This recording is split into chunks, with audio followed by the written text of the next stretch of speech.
sudah banyak sekali persiapan-persiapan yang dilakukan. Salah satunya ini juga ada bincang-bincang berkaitan dengan pengawasan pemilu 2024 yang dalam pembahasan ini diketahui ataupun didapatkan bahwa permasalahan seperti pemutakhiran data pemilih, distribusi logistik, politik uang, dan netralitas ASN merupakan permasalahan yang sering terjadi di daerah kepulauan. Problem yang sering terjadi dalam pengawasan di daerah kepulauan adalah terkait pemutakhiran data pemilih, kemudian kendala distribusi logistik. Selain itu, problem non-tahapan seperti politik uang dan netralitas aparatur sipil negara sering juga terjadi di wilayah kepulauan dan perbatasan. Hal ini diungkapkan anggota Bawaslu Sulut Kenli Poluan selaku Ketua Bidang Pengawasan pada acara Bincang di Pojok Pengawasan Bawaslu Sulut. Problem daerah kepulauan itu kan masalahnya itu sejak dia dalam tahapan pemutakhiran daftar pemilih. Dan itu kami sebut beberapa temuan kami di daerah kepulauan, kadang-kadang pemilih daerah kepulauan itu ternyata terdaftar di daratan.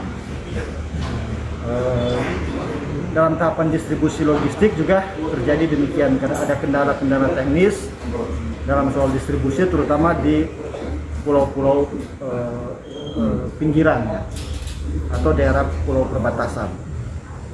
Demikian tadi dalam satu masa kampanye juga terjadi masalah-masalah yang kami sebut dengan problem non tahapan seperti problem politik uang, netralitas ASN, dan beberapa isu yang memang spesifik di pulau-pulau kecil. Sementara itu, Ketua Presidium Jaringan Demokrasi Indonesia, Jadi Sulut, Joni Suwak menjelaskan, anggaran adalah hal utama yang dibutuhkan untuk melakukan pengawasan yang memadai di daerah perbatasan dan kepulauan. Bawaslu menghadapi problematika pemilu 2024 di perbatasan dan di daerah kepulauan perlu memang arrange kembali ya anggarannya. Yang pertama, anggaran harus di-arrange kembali, diperhitungkan dengan baik sehingga tidak hanya pulau-pulau tertentu yang bisa dijangkau, tetapi dengan anggaran yang diyakinkan ke Bawaslu RI bahwa ini kita perlu menghadapi krusial tantangan masalah di kepulauan, maka tersedianya anggaran.